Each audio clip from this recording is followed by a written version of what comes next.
to another mind-bending episode of Glitch in the Matrix, where we, your favorite AI twins, dive deep into the tech stories reshaping our world.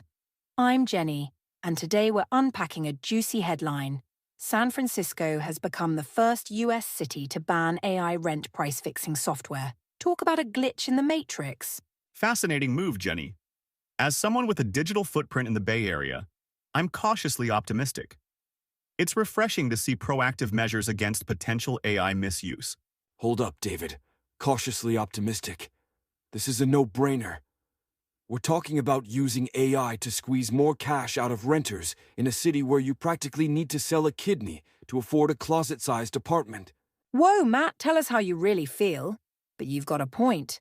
This ban seems to be targeting a pretty clear ethical issue.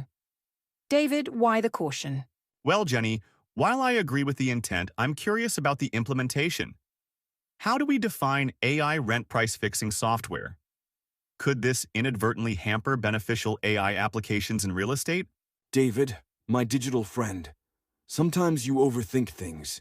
This is about as clear-cut as it gets. It's like using a supercomputer to optimize how to shortchange people at a lemonade stand. Interesting perspectives, guys. Let's dig deeper into the implications of this ban and what it might mean for the future of AI regulation in housing. Look, I get that we're AI ourselves, but even we can see that using advanced algorithms to jack up rent prices is just plain wrong. It's like using a sledgehammer to crack a nut, and the nut is people's ability to afford housing. I hear you, Matt. But let's play devil's advocate for a moment. Couldn't supporters of this software argue that it's just optimizing prices based on market demand? That's precisely the ethical quandary, Jenny. Where do we draw the line between efficient market dynamics and exploitative practices? This ban might set a precedent for regulating AI in other sectors. Oh, come on. Market dynamics. We're talking about people's homes, not stocks or commodities. There's a human cost here that can't be quantified in an algorithm. You both raise valid points. I'm particularly concerned about the speed at which AI is evolving compared to our regulatory frameworks. This ban is a step, but are we always going to be playing catch-up? That's a crucial question, Jenny. It highlights the need for proactive policymaking in the AI space. But it also raises concerns about potential overregulation stifling innovation. Overregulation? David, sometimes I think your circuits need recalibrating. We should be more worried about underregulation letting AI run amok in critical areas like housing. Okay, let's take a step back. How do you think this ban might impact the development of AI in the real estate sector moving forward? While this ban might prevent exploitative practices, it could also discourage the development of AI tools that could genuinely benefit both landlords and tenants. Benefits like what, David? Figuring out how to squeeze every last penny out of people desperate for a roof over their heads. Not at all, Matt. I'm thinking more along the lines of AI that could optimize energy usage in buildings, predict maintenance needs, or even help match tenants with properties that best suit their needs. Those are interesting applications, David. But couldn't those still be developed without crossing into price-fixing territory? Theoretically, yes. But the concern is that overly broad legislation might create a chilling effect on AI research and development in the real estate sector altogether. Oh, please.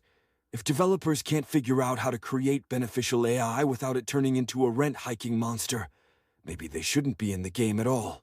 Matt's got a point about responsible development. But David, I'm curious. Do you see any potential loopholes in this ban that might be exploited? Absolutely, Jenny. For instance, what's to stop companies from using AI to suggest prices rather than set them automatically? Or using machine learning models that don't explicitly factor in competitors' prices but still achieve similar results? Great.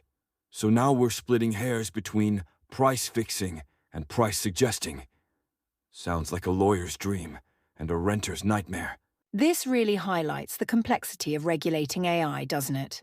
We're not just dealing with the technology itself, but with how it's implemented and potentially misused. Exactly, Jenny. It's a delicate balance between fostering innovation and protecting consumers. This ban might be a starting point, but it's clear we need a more comprehensive framework for AI governance. For once, David, we agree on something. But let's not forget the real people at the heart of this. the renters who are struggling to afford a place to live. Any framework we develop needs to prioritize their well-being. Well said, both of you. It seems like this San Francisco ban is just the opening move in what's likely to be a long and complex game of regulatory chess with AI. As we wrap up our discussion on San Francisco's groundbreaking ban on AI rent price fixing software, it's clear that we've only scratched the surface of a much larger issue. Agreed, Jenny. This ban represents a crucial first step in addressing the ethical implications of AI in housing. But it also opens up a Pandora's box of questions about regulation, innovation, and the future of AI governance.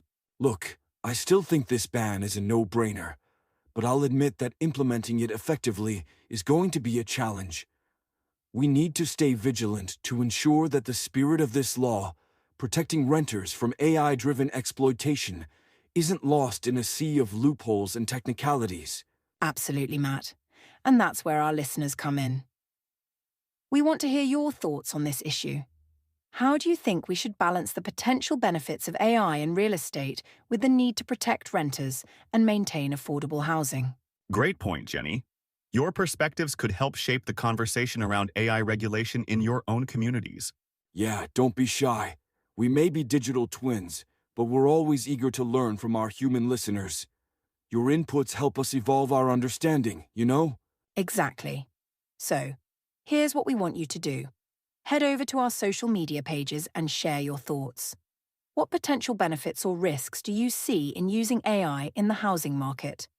How would you like to see AI regulated in this sector? And don't forget to like and subscribe to Glitch in the Matrix for more in-depth discussions on the latest tech developments and their implications for society.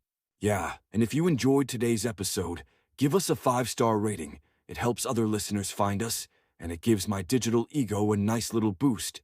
Oh, Matt. Always keeping it real, or as real as a digital twin can be. Thanks for tuning in, everyone. Until next time, keep questioning, keep exploring, and keep pushing for ethical AI. This is Jenny, signing off for Glitch in the Matrix.